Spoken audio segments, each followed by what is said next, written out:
Hello and welcome to the program tonight. This is D Green, your host. This is ZTV. We are coming to you live from the spaceship. This is the hosting grounds for our next guest. I'm not going to make this introduction very long because I've got a lot of material to get through today and it's all interesting. And this man needs no introduction. This is the great Rocky Faulkner, a prodigious makeup artist. He's got an incredible list of credits. Salt, Star Trek, Discovery, Logan, Snowfall, Batman vs. Superman, Terminator Genesis, Fast and Furious 6, Iron Man 2, and it goes on and on till the break of dawn. So, you're going to be in very good company today. So here we go. Here's Rocky Faulkner. Yeah, all of a sudden I picked the phone, I'm like, oh shit. I'm glad you were able to take the time to do this, man. You got a crazy resume. Of course, I've known you for a long time.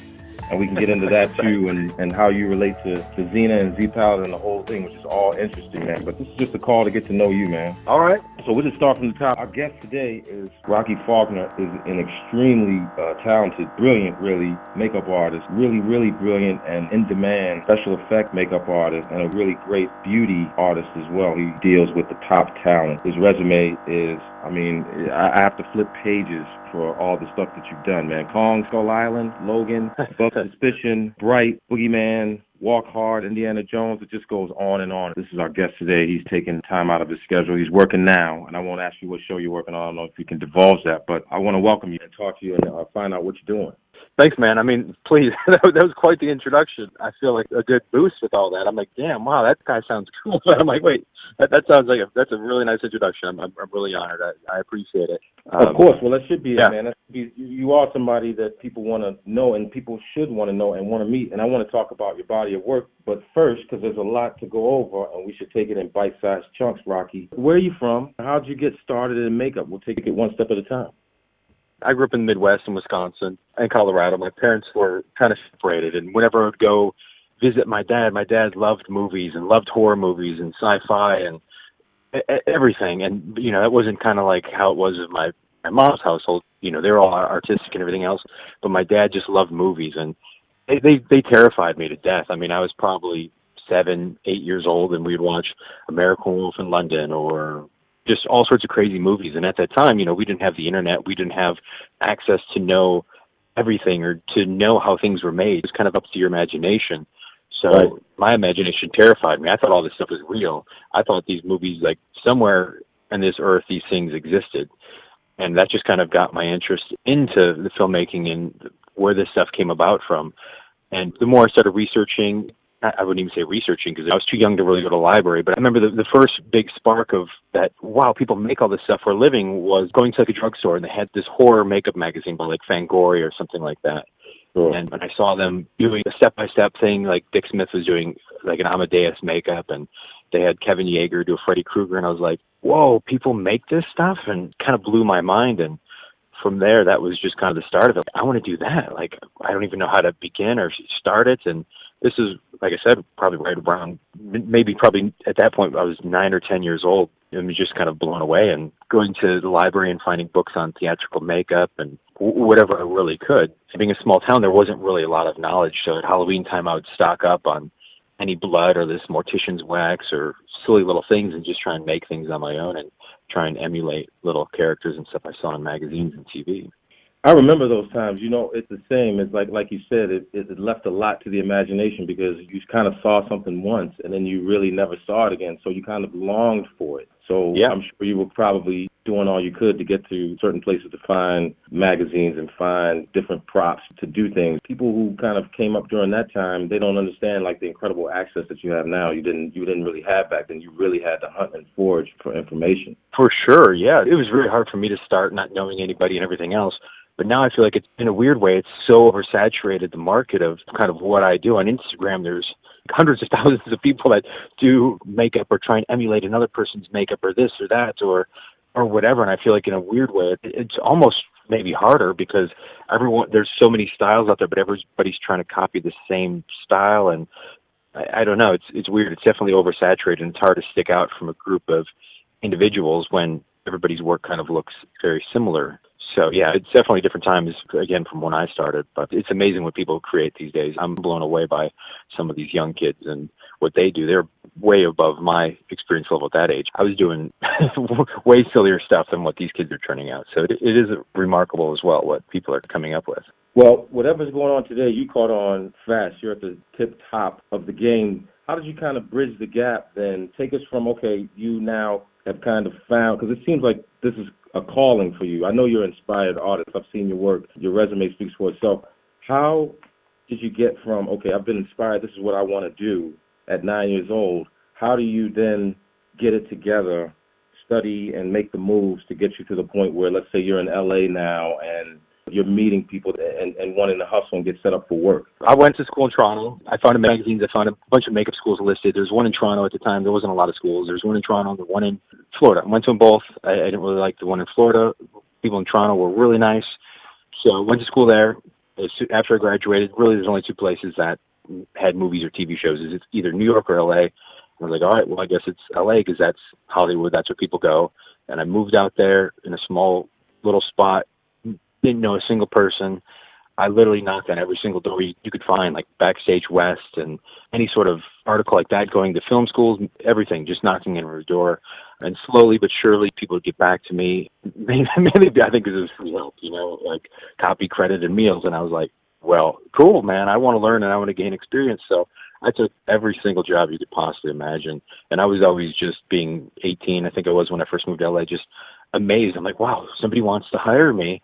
Cool. I didn't care what the job was. And I honestly think back, and I worked on hundreds of student films or just low budget movies and stuff. And it was kind of a good learning ground because you can make mistakes. You can learn from them. And it was kind of a weird training ground where I'm still doing what I love. It's okay to make mistakes because it is a student film or whatever. So it was a good schooling and everything. And then you meet more people. You meet producers, you meet directors, you meet actors, and that takes you to the next step of working on bigger and better films and everything.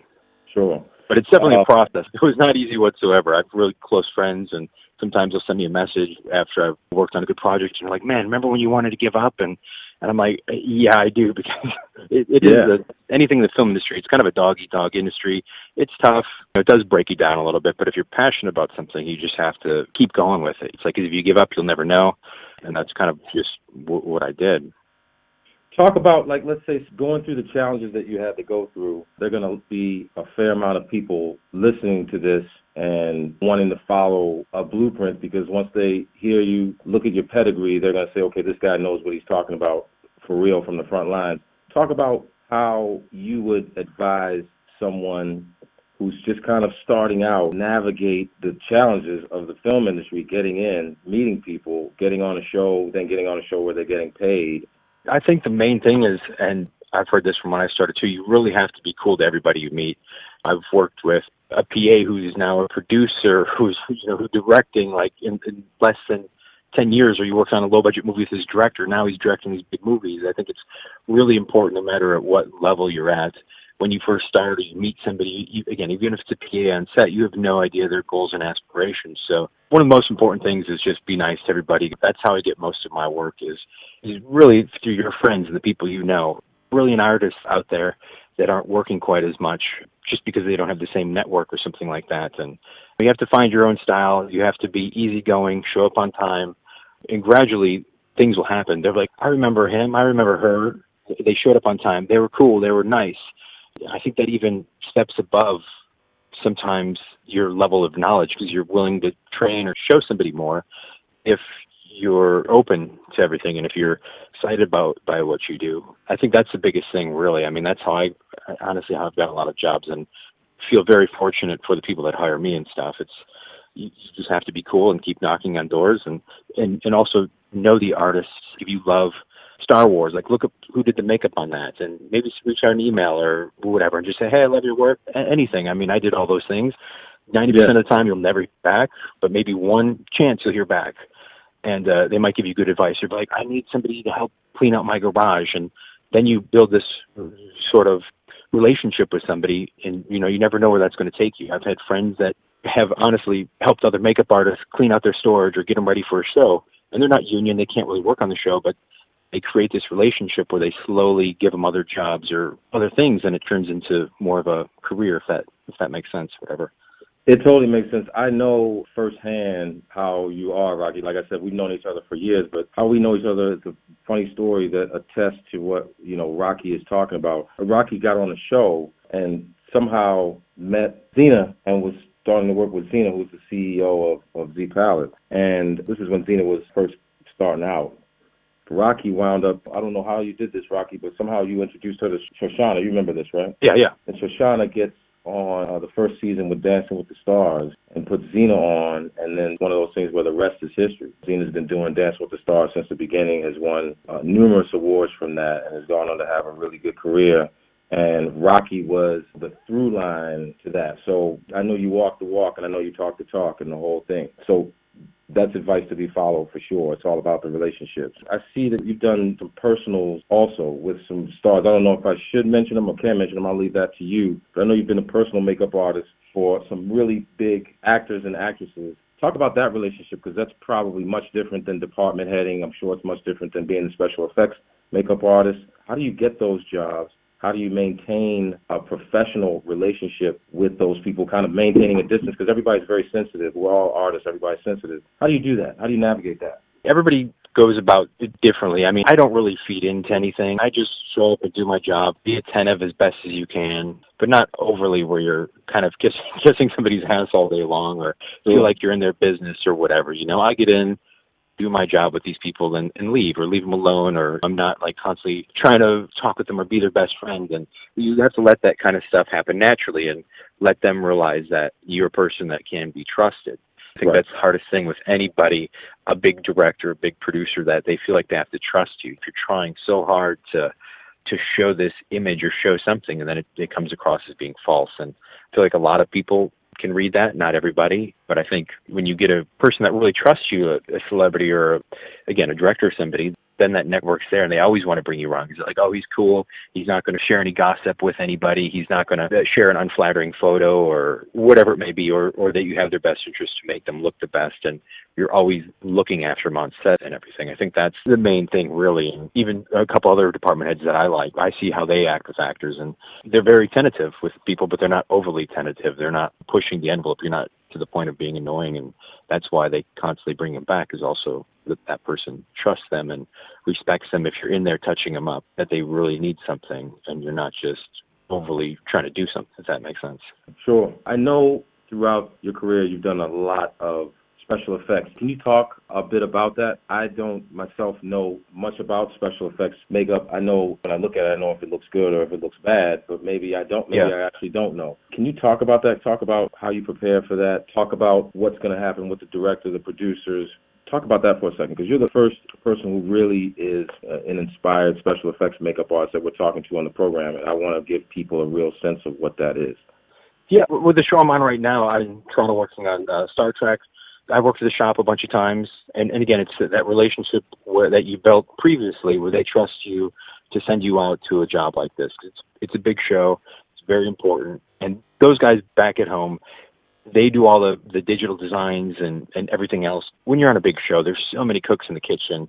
You have the directors, the writers, the producers, the people that fund everything, and so there's a lot of people. So it goes through a long network of yes, no, the design look of the prosthetics and everything. And so once that's done, most of the time they build everything at the shops, send it out to you. We do a bunch of makeup tests and everything, and you kind of add your own element to it and paint, and you kind of make it your own character and everything out there. And I don't know if I'm going off track, but with big makeups and prosthetics like that, there's a lot of cooks in the kitchen and everything. And again, sometimes you see amazing designs, and then you watch your favorite show and you're like, man, that didn't look like this, or that didn't look like that. And as artists, we always want it to look the best we can, but then there's always the show trying to sell it to a certain thing, or kind of, I don't know, it's kind of hard to explain, but sure. On big shows, there's a lot of people involved in everything. We put it on set, we paint it, we take care of everything. So when it's on camera, I'm the person that makes sure it looks good for what's on camera, yes, and touch it up and everything on set.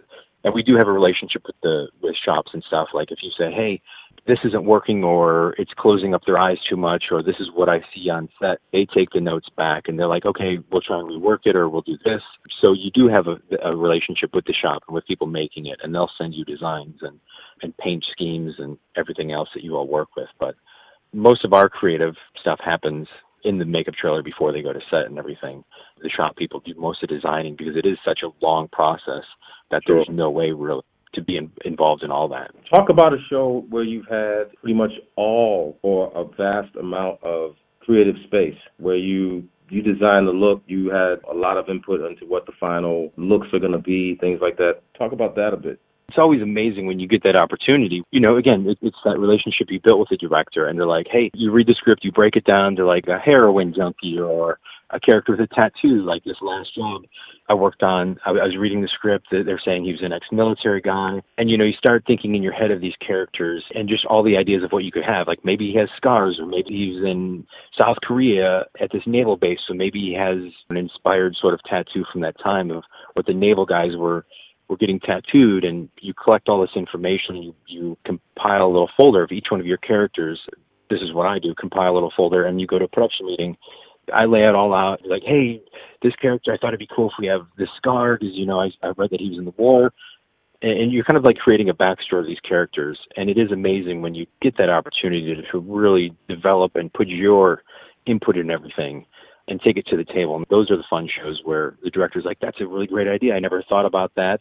Or the writer's like, oh, it's really cool. You know, I know this. You're taking it further back to the backstory and bringing something to the show and everything. Again, everything has like a chain of lines when you're designing a makeup. You know, you always have to kind of bring it to the table and just kind of throw your ideas out there. And sometimes they're amazing, perfect, or sometimes they get shot down. But again, sometimes on set it happens too, where you see what they're wearing or you see a set. And you're like, hey, let's give you gold eyeshadow, and everybody's cool with it.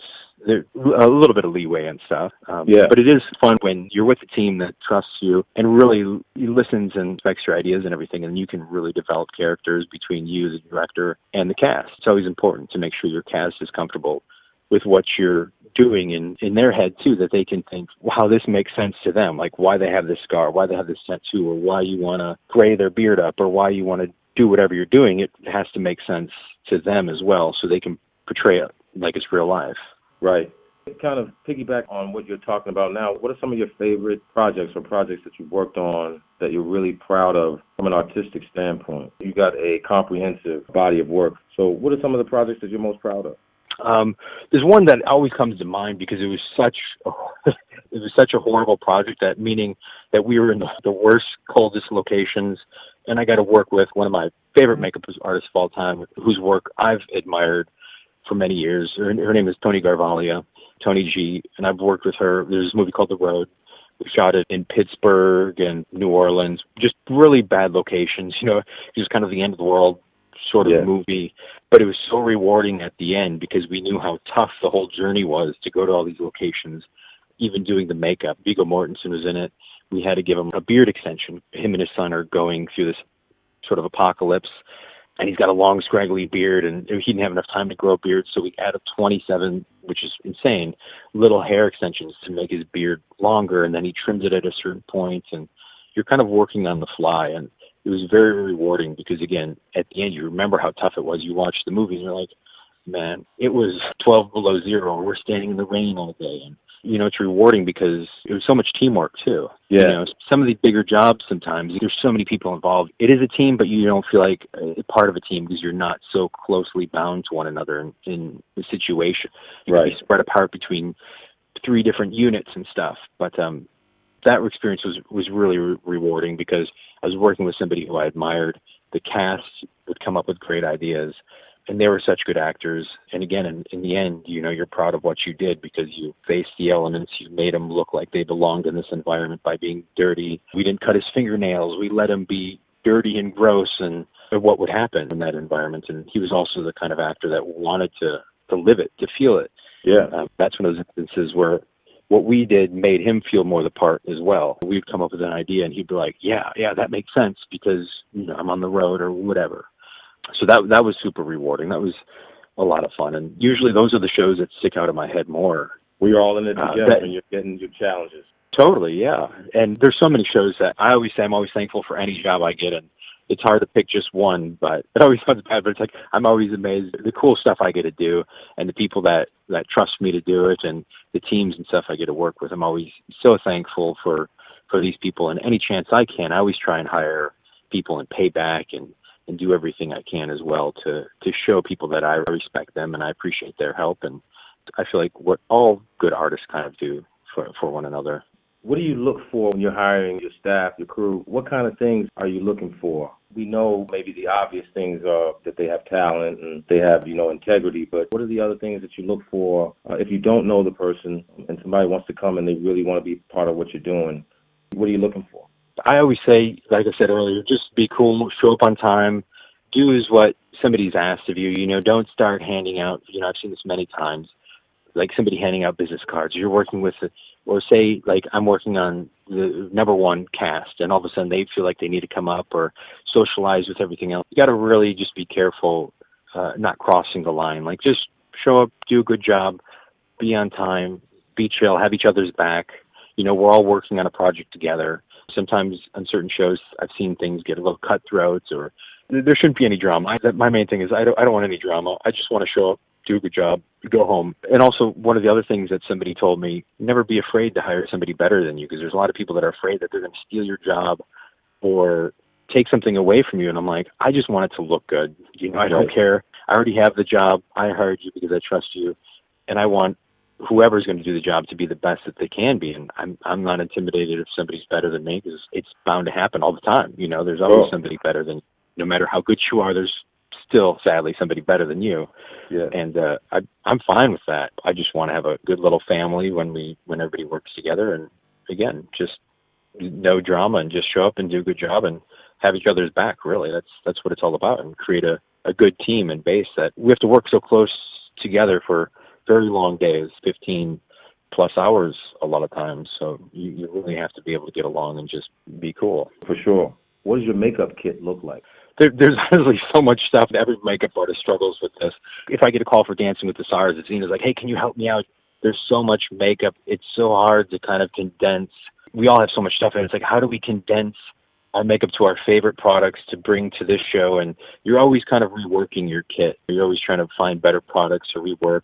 Or you get that call and you're like, okay, am I going to be outside? Am I going to be inside? Is it hot, cold, rainy? And it is a constant thing that I know for myself and many artists that are always readjusting or repacking and trying to figure out their perfect kit to bring to a certain job and everything. And there's so many products nowadays. There's so many different brands and products and everything. One company could have a great eyeshadow, one could have a great foundation, and it's hard to find one do-all company. Right. But yeah, my makeup kit's all over the place. I have one for special effects and I have one for beauty. And sometimes you get a call where they're like, can you toss this ball cap on this girl? But then we need you to make beautiful. So then you're carrying two separate kits. Right. So again, it's really trying to have everything on call a lot of times if you're not on a show full time. If you're day checking, jumping around, it is a little tough and a little taxing trying to organize your kit and have everything you need to go. So let's say the show you're on now, how do you transport everything? Do you send things beforehand? Do you take some stuff on the plane? In the belly of the plane, are there things that you absolutely will not let leave your side while you're traveling? Oh, for sure. I always, like my brushes. My brushes are number one, and I always carry everywhere I go. My regular makeup brushes and also my air brushes.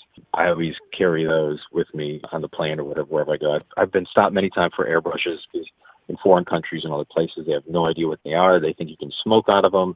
They see a needle in them. They think there's some sort of drug device or something. Other than that, most of the stuff I always am in Toronto now. Like I said, we just box everything up in like crates and everything, package it really well, and they just FedEx it up your ground. And it usually takes a lot longer to get here than what they say. Right. It gets stopped at customs everywhere, but I always just make sure if I have my brushes and everything, at least I can find makeup wherever I'm going and kind of make it work. We started up here and I didn't have anything. I just had my makeup brushes, so I'm like, okay, we'll figure it out. We got to do these tests. But at least I have my brushes to start, and we can get makeup from other places to make it work. So that's one thing I always travel with, and I feel like they kind of become a part of you because you have them. They're your tools. So you're familiar with brushes that you like, and if those got lost, it'd be a lot more devastating than some bunch of foundations or anything else. So yeah, because it's like a baseball glove that you've already worn in. It's like if you can close it easily, you don't have to work with the tightness of it. It's already like ready to go. It just fits on your hand perfectly. Yeah, for sure. It's an extension. How do you go forward now? Just to refer back to your resume, I'm going to read off some more because we could just keep going through that. You got Resident Evil, Salt, Terminator Genesis, X-Men: The Last Stand, Saw, Dreamgirls, just a variety of shows, like a really just comprehensive body of work. Where do you go from here? Who do you look to for inspiration at this point in your life? Do you look to YouTube? Are there certain movies that you constantly refer back to? Or how do you get inspired to keep coming up with new things to do? And how do you stay excited? It is such a taxing industry, and it is hard sometimes. You kind of lose motivation sometimes when you're on set for such a long duration, and you feel like you lose some sort of creativity sometimes. But you always have to, like, I'm on the show now, and one day I was just like, man, we've worked so long and this, and I'm not really feeling the passion. And then you kind of sit down and you're like, we're on this spaceship that tons of millions of fans would freak out to ever be in. And man, it is pretty cool. And you have to step back and like realize how far you've gone and kind of, like I said, step back and be like, this is actually really cool. Nobody else is getting this opportunity. You give us here and we're experiencing it and we're creating it. And then I feel like that passion comes back. Sometimes you lose it in the midst of all the chaos and hours and everything. And you have to remember that you should be very thankful for where you're at. No matter how big or small the job, you have the job, and there's thousands of people trying to get that job. Yeah. I look at YouTube sometimes or Instagram. There's so many insanely talented people out there. What we do is a little different because it's on set. We're developing a character. I'm not at home painting my face every day and painting my eyeball to look like a different whatever. Those guys are amazing, but we're on sets trying to make things last for 14, 15, 16, 17 hours and everything else. You know, we're definitely inspired by those people. Yeah, and you got no time to do any of those looks either. You got to get them done on the fly quickly. Yeah, and all my peers, everybody, I mean, I admire all my friends. They're all brilliant artists and everything else like that too. And you see something that they post or whatever, and you know that's always inspiring. Every time you work with somebody, I always get inspired and just amazed by the work that they have done and everything else as well. You mentioned a person who you look up to and respect earlier. Do you have any movies also that you kind of refer to, Rocky? I know there are a lot of, like you said before, it's like your dad took you to see American Werewolf in London, which is a great movie. All those horror movies that we grew up with, they did seem pretty real and they were pretty scary. Do you still refer to those? Do you like any of the current special effects that are going on? I always look back, just because it's my childhood, the 80s sort of movies and stuff. I always look at that, and there's movies I can watch now, and even if they're bad special effects, I'm still like, how did they do that? There's still some movies that I'm like, how did they create this gag or how did they shoot it with the edits and everything else to make it look so believable? Again, so many makeup artists like American Werewolf in London is just so brilliant because Rick Baker came up with these ideas of, you know, when the hair comes out of his skin, they're playing it in reverse and just brilliant ideas and stuff that I feel like now the easy solution would be like, hey, let's just do it in CGI. And that's not very exciting because when I look at it, I'm like, oh, it's just a computer. I know it takes a lot of skill and everything to do it, but I always revert back to older movies just because I feel like there was a little bit more thought and people didn't know what they were doing yet. So they came up with new ideas and stuff. Now I feel like the materials change. Like there's different materials that they use, say for like The Darkest Hour with the makeup that they did. It's brilliant, but it's so much different. It's more refining of the materials that we have. Right. So it's a little different. So that's why I do look back to older movies. Yeah, there's so many. I couldn't even begin to name movies that I'm inspired by. Yeah, I love older stuff because, again, it reverts back to childhood and gives me those memories about feeling passionate and feeling excited about the industry. But again, you watch a movie like Guardians of the Galaxy or something like that, you're like, man, those guys did this amazing makeup to me because I know how hard it is to keep somebody painted blue or painted green for that duration of time. I'm like, that's a hard job to do. So I look at that, I'm like, I'm inspired. The audience doesn't know how hard that is to do, or if she gets scuffed, you got to make sure that everything's perfect all day long. So it's definitely inspiring because I know how hard it is to create those things too.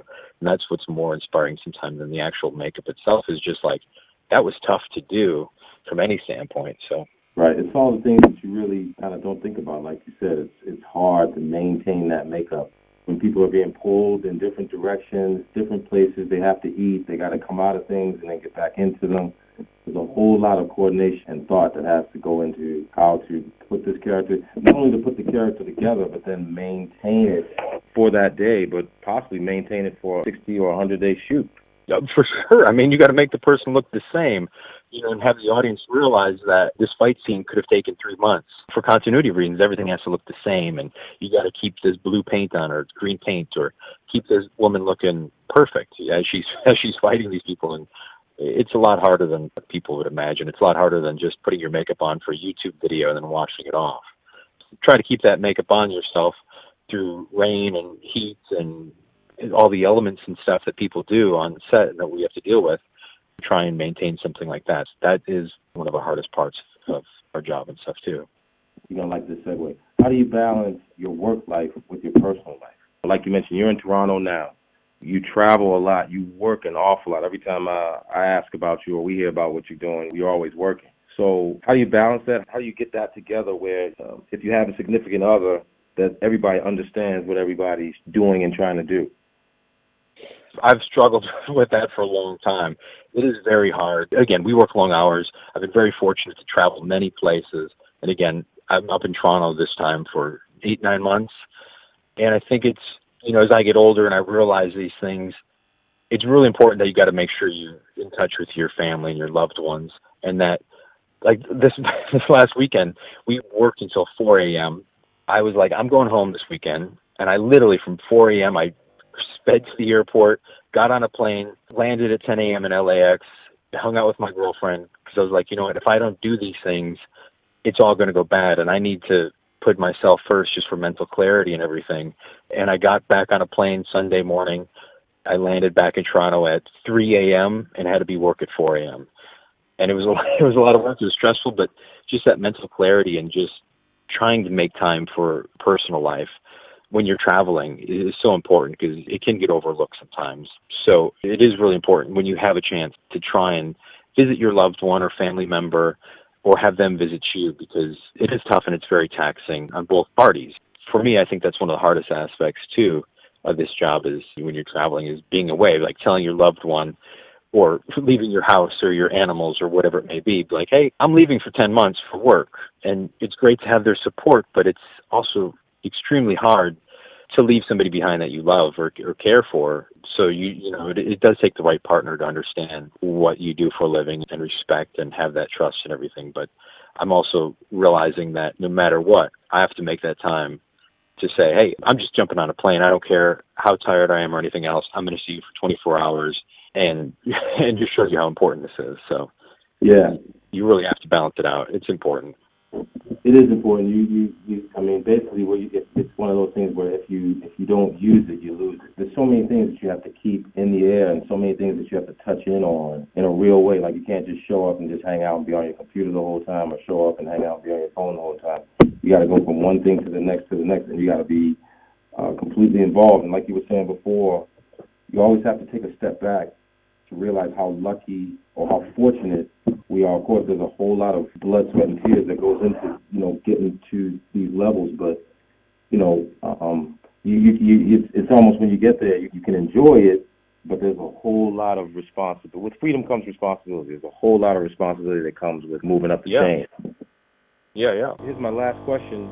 Speaking of moving up the chain, Rocky, so what's the process now? How do you get jobs? I mean, you obviously know a lot of people who will call you and stay in touch with you and want to work with you. So that's not a problem there. Do you still have to go out and kind of lobby for jobs? Have you gotten to a point where you can actually kind of turn down things but you won't? Or I guess it's one of those where do you go from here questions because you're at the top level. How do you stay there? How do you keep moving ahead politically? It is one of those things that once a job ends, and I know this from a lot of artists, as soon as a job ends, you're like, man, am I going to ever work again? Like, who's going to call me or what's this? And there is a moment of panic because we are a freelance industry, and when there isn't something set in stone, you freak out. But I just go about, if you don't already have something lined up, I'll hit up a bunch of friends, or I'll be like, hey, I'm available, or you hit up producers or directors and just see what's out there. Just say, hey, I'm available, because you never know what's happening.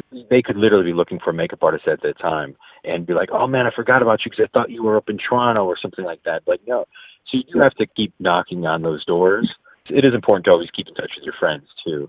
just to let them know that you are back in town or you are available and stuff, because people do forget, or they're like, oh, I thought you weren't, this is just a small show. I didn't think you'd want to do it, or whatever it may be.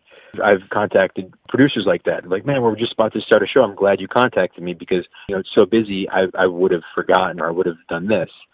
So that's how I go about it. I always just keep knocking on doors, like a month or 2 or 3 weeks out from a job ending. I just start making some calls and making some rounds and see what's out there. If you don't already have something lined up.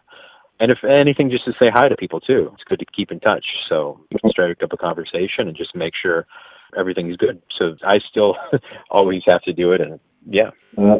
Orson Welles said movie making is 98% hustle and 2% movie making. You can't relax. If you do relax, that means that something's wrong, or it's like you said, it's very competitive.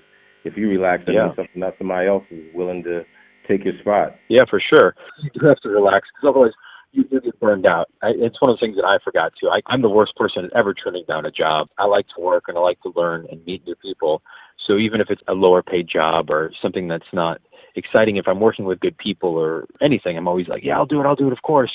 Or they're like, we're going to shoot all night. And I'm like, that sounds kind of crappy, but I want to do it because I love it, I'm passionate about. But also, now that I'm getting older and more experienced, I'm going to take this time for myself. And so I have better mental clarity when I'm on a job. I can give you my all. So you kind of have to do both sometimes. This industry is a weird balancing act a lot of times, but you have to remember to take care of yourself in the end and take care of your loved ones and stuff too. It's hard when you're passionate and an artist that, you think this is all that there is, but you do have to take care of other elements of it too, of your life. So that's like the commonality of the experience. Like as you starting off in the industry, you will stop at nothing. Sure. There. You stop at nothing, and nobody can stand in your way. So relationships, it's like you guys are, I'm going to put everything on hold. I'm doing this thing here. And then as you get older and you move through the industry a little bit and you get some perspective on things, you're like, okay, well, I got to now really get in touch with the human side of myself, which is I need to touch in with family. I need to touch in with friends. I need to really set myself up for the next phase of life. Yeah.